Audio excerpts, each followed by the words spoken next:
अभी कुछ दिन पहले बहुत ही बीकानेर शहर में बकवास और बेदौतर की घटना घटी थी, जिसमें गोपी किशन पुरोहित लापता है।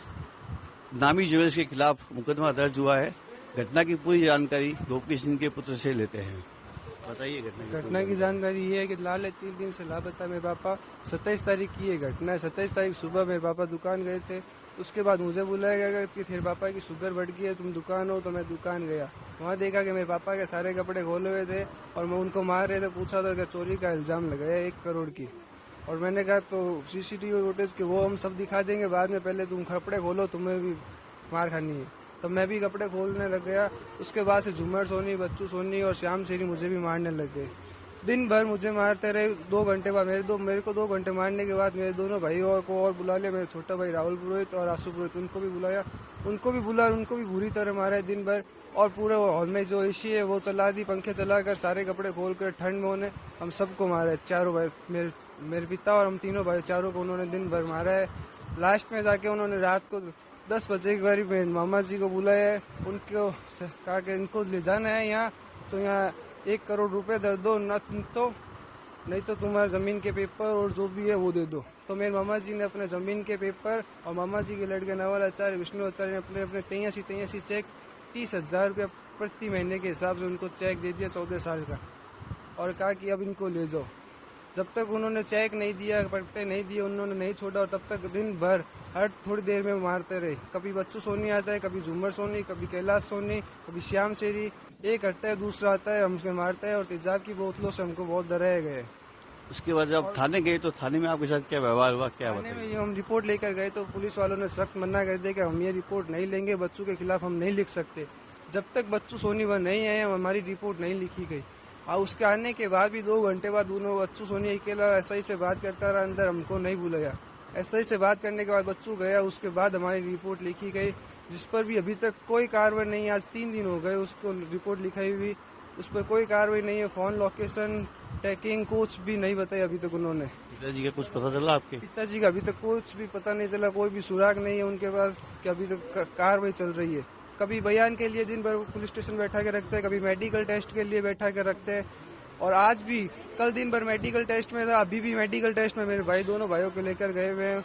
कोई भी उनके खिलाफ एक्शन नहीं ले रहा है। बच्चू सोनी के खिलाफ, बच्चू सोनी ने हर जगह पैसे खिलाए हुए, नेता हो, पुलिस वाले हो, हर जगह और उनके दबाव में पुलिस वाले।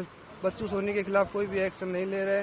कल मैं एसपी ऑफिस गया था, उन्होंने भी थानेदार को बुलाया वहाँ के यहाँ, उसने भी अभी तक एसपी वापस संदेश नहीं आया कि मेरे पिताजी कहाँ हैं कहाँ नहीं। मुझे सबसे पहले मेरे पिताजी चाहिए और कुछ नहीं। उसके बाद कानून से यह विनती करता हूँ कि बच्चू सोनी, झूमर सोनी, कैलाश सोनी पर सख्त से सख्त कार्रवाई की जाए। देखिए, जैसे कि अभी इन्होंने बताया कि परिवार वाले बहुत दुखी है, इनके पिताजी का अभी तक पता नहीं है। मैं कलेक्टर महोदय से, सीएसपी साहब से और पुलिस प्रशासन से निवेदन करता हूं कि जल्द से जल्द मामले में संज्ञान लिया जाए और सच्चाई का पता लगाया जाए। जो भी दोषी है उनके खिलाफ कार्रवाई की जाए और किसी को भी ये हक नहीं है कानून को अपने हाथ में ले। जैसे कि उन्होंने बताया कि पुलिस प्रशासन ने कोई सहयोग नहीं किया, एसपी साहब ने जरूर सहयोग किया है। तो सभी से ये निवेदन है कि जल्दी से जल्द इस मामले को उठाया जाए। बड़ी अमानवीय तरीके से बच्चू सोनी ने बहुत ही गलत तरीके से लैंगिक हरासमेंट कहते हैं उसको किया है।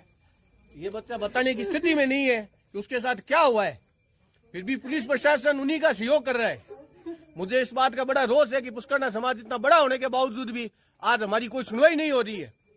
पुष्करना समाज के बड़े बड़े नेता है, बोल ये नहीं बोल पाएगा, बोल नहीं पा रहा। पुष्करना समाज के बड़े बड़े नेता है जो सारे चुपचाप बैठे हैं। आज क्यों नहीं आ रहे? क्योंकि ये गरीब आदमी है इसलिए। क्या ये 1 करोड़ का मकान लग रहा है आपको? आप बताओ थोड़ा क्या बात है, इसके साथ क्या हुआ है?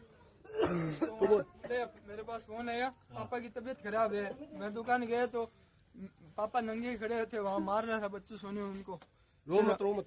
हम सबको भी नंगा करके वहाँ मारा था, फुल बेल्ट से और लकड़ी से मार रहे थे। पापा को मारा है छल्लों से, चाबी के छल्लों से मार रहे थे। तेजाब की बोतल थी, वो हमारे सिर पे रख के ऐसे बोल रहे थे, वो लिखो वरना हम तेजाब फेंक देंगे आपके ऊपर। इसके साथ क्या किया था बोल नहीं पाएंगे। इसको नंगा किया हुआ था पूरा। बोल दे मुंडे डरना, मैं बोल दे डरना करे। इसको पूरा नंगा किया हुआ था और इसको कह रहा था मुंह में लो, वरना पापा को बोल रहे जल्दी करो वरना इसको तेजाब फेंक रहे इसके ऊपर भी। ये जो तरीका इन लोगों ने अपनाया है बहुत ही गलत है। बीकानेर के बड़े बड़े नेता है, पुष्करना समाज है। मेरा नाम नितिन रंगा है और ये मेरा भतीजा है, मेरे मासी जी का पोता है। इसके साथ बड़ी अमान्य तरीके से हरकत हुई है। ये वास्तव में बड़ी निंदनीय हरकत है और इस सोनी को बड़ी से बड़ी कड़ी से कड़ी सजा मिलनी चाहिए। मैं पुष्करना समाज के समस्त नेताओं से आवेदन करता हूं कि यहाँ पे तुरंत प्रभाव से उपस्थित हो, पुलिस का घेराव करे, थाने का घेराव करे, ताकि कम से कम थाने में इनकी सुनवाई हो। बच्चू सोनी ने अपने पैसों के बल पे सारे थानों को खरीद रखा है। नवनीत सोनी, यहाँ पे हमारे वेदपाल जी शोराने साहब, उन्होंने किसी प्रकार की कोई कार्रवाई नहीं की है। केवल मेडिकल के नाम पे पीबीएम हॉस्पिटल और सैटेलाइट हॉस्पिटल में चक्कर निकलवाए हैं इनको। नाम श्री कृष्ण ज्वेलर्स और वो लोग लिखते ही श्री कृष्ण ज्वेलर्स का नाम आने के बाद में तो वो ऐसे हो जाते हैं जैसे उनके मुंह पे किसी ने ताला लगा दिया है। हमारे अभी तक ये समझ में नहीं आया है कि ऐसा क्यों हो रहा है। पुलिस प्रशासन से, कलेक्टर महोदय से, एसपी साहब से निवेदन करता हूँ जल्द से जल्द इस मामले में संज्ञान ले और जल्द से जल्द जो सच्चाई है वो जनता के सामने लाए। जनता में बहुत आक्रोश भरा हुआ है, जैसे कि हम लोग सुन रहे हैं उसमें भी हमारे रूह खड़े हो रहे हैं। तो जिनके साथ बीती है, पुष्करना समाज के स्टाफ भी उनके साथ में है जो आज इस हरकत के ऊपर पर्दा डालने का प्रयास कर रहे हैं। मेरा उनसे भी निवेदन है कि कृपया इस घटना के ऊपर पर्दा मत डालो। आप मानता हूँ आप लोग नमक हला लो, परंतु आप नमक हलाली समाज के साथ में भी दिखाओ कुछ। किसी गरीब आदमी के साथ जो ये हुआ है उसके साथ में आप खड़े हो। अभी एक बार आप अपने सेठ को छोड़ दो कि क्या कर रहा है वो। हो सकता है कल आपका नंबर हो। सबको पता है पुष्करना समाज में ये 30 घटना है। अगर अब भी आप नहीं जागेंगे तो फिर कभी नहीं जाग पाएंगे। धन्यवाद।